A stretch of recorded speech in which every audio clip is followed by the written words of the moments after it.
Olá, irmãs do grupo Mães Intercessoras. Nós vamos dar continuidade à leitura do livro, agora áudio 41, e vamos ao terceiro passo de como ajudar os outros, como ajudar outros a lidar com sua ira.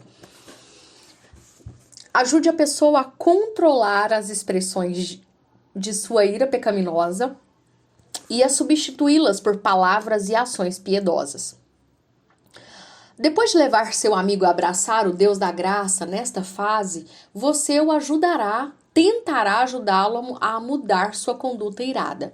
A direção a tomar dependerá do tipo de ira que ele expressa. Você precisa adaptar o chamado bíblico para controlar e substituir as palavras e as ações pecaminosas, de modo a ajustar-se a essa pessoa em particular. Quando estiver lidando com pessoas que demonstram abertamente sua ira, como João, recorde as diretrizes do capítulo 5. 1. Arrepender-se dos desejos malignos que produzem sua conduta irada e receber a graça perdoadora e capacitadora de Deus. 2. Assumir a responsabilidade por sua conduta irada e identificá-la como maligna perante Deus e os homens. 3. Confessar sua conduta irada e renunciar a ela perante Deus e outras pessoas. 4.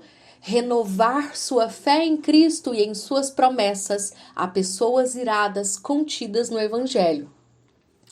5. Comprometer-se a tomar passos ativos e concretos para substituir sua conduta irada com palavras e ações genuinamente cristãs. Autocontrole, linguagem piedosa, pacificação e resolução de problemas com base na Bíblia. 6. Estabelecer e executar um plano factível para enfrentar tentações. Isso inclui registrar a ajuda de amigos cristãos. 7. Continue a estudar as escrituras e recursos nela baseados em tópicos relevantes no atitude de oração. Além dessas diretrizes, consideramos várias passagens bíblicas apropriadas a pessoas que demonstram abertamente sua ira. Em seu ministério pessoal, você pode adaptar essas passagens de modo a criar tarefas criativas de aconselhamento. Uma ferramenta a usar no apêndice A é um estudo de provérbios intitulado Como Controlar Sua Conduta Irada. Encoraje a pessoa a completar o estudo e depois discuti-lo com você. E também a adotar um ou dois daqueles versículos como flechas agudas para atacar a ira pecaminosa. Vários deles, especialmente Provérbios 12, 18 e Provérbios 29, 11, servem como excelentes versículos para memorização. E como ajudar pessoas que, como Júlia, encobrem sua ira? O capítulo 6 examinou as maneiras pecaminosas pelas quais as pessoas escondem, internalizam e se fecham em sua ira. Passagens bíblicas como Levítico 19, do 16 ao 18, Lucas 15, do 25 ao 30 e Efésios 4, 25, e também 5 e 2, verso 2, podem ajudar seus amigos a perceber o mal nesses tipos de comportamento. Recorde com ele as seguintes diretrizes. 1. Perceba a pecaminosidade e as trágicas consequências da amargura em seu coração e de ocultar a ira. 2. Volte-se para Jesus Cristo em arrependimento e fé e creia que Ele o perdoa plenamente. Perdoe de coração aqueles que o ofenderam. 3. Perdoe de coração aqueles que o ofenderam. 4. Resista à tentação oposta de manifestar explosivamente a sua ira. 5. Substitua sua prática de ocultamento de ira por palavras piedosas que ministram a outros. 6. Esforce-se para manter uma pacificação bíblica e uma resolução bíblica de conflitos. 7. Continue a orar, estudar as escrituras e recursos baseados nas escrituras e a registrar as orações, o conselho e a prestação de contas com outros crentes. A terceira diretriz, perdoe de coração aqueles que o ofenderam, exige atenção especial. Precisamos ajudar nossos amigos a renunciar à amargura e a perdoar o ofensor em suas atitudes de coração. Livros como The Peacemaker, de King Sandy, From Forgiving the Forgiving, de J.A. Adams, Forgive as the Lord Forgave You, de Patrick Morrison, e War of Words, de Paul Tripp, podem orientar conselheiros e aconselhados pelas complexidades do perdão, inclusive as distinções entre o perdão do coração e das atitudes, e o perdão concedido e o transacional. Uma ferramenta de ensino e estudo bíblico útil no apêndice A é Enfrentando a Amargura com o Evangelho, acompanhado das verdades sobre o perdão encontradas no capítulo 6.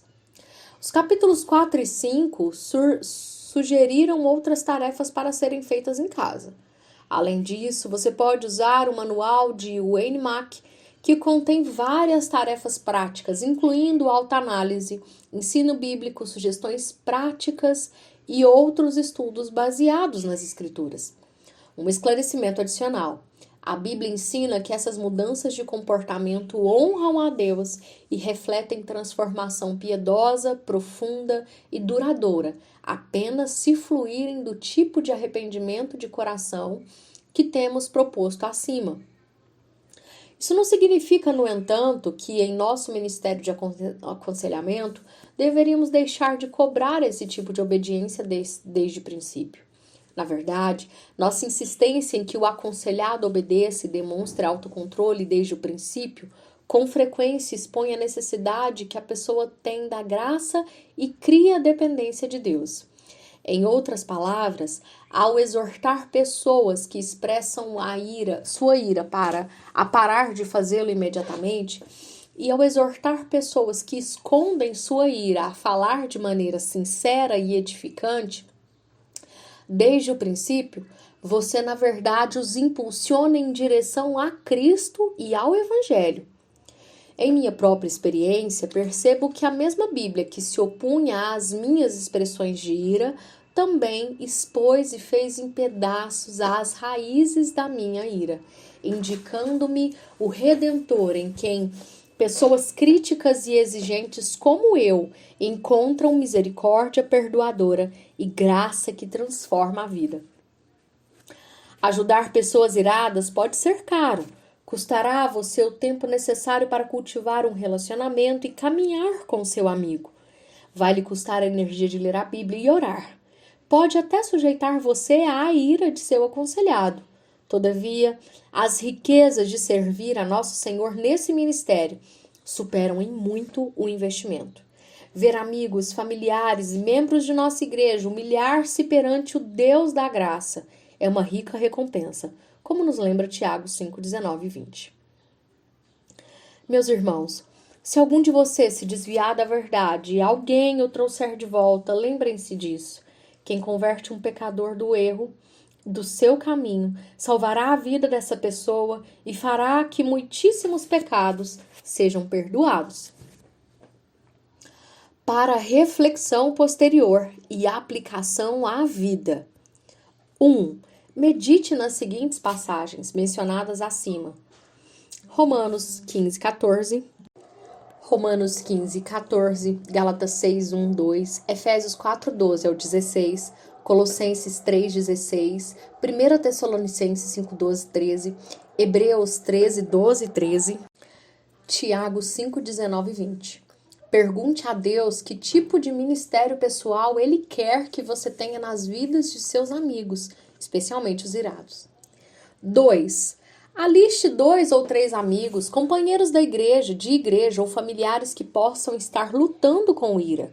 Reveja os 3 passos da estratégia de ministério neste capítulo e planeje alguns passos específicos para começar a entrar no mundo de uma dessas pessoas, de modo a cultivar um relacionamento ministerial sábio e sensível. Consiga o apoio de oração e a orientação de um pastor ou de um amigo cristão maduro à medida que você se prepara para ministrar neste caminho. 3. À medida que ministra a outras pessoas, esteja alerta ao fato de que seu desejo de vê-las crescer e mudar poderá facilmente se transformar em uma exigência e que rapidamente você poderá ficar irado contra elas. À medida que você progride no ministério, esteja preparado para enfrentar as diversas tentações que irá enfrentar e pronto a praticar o que prega. E assim nós concluímos mais esse áudio.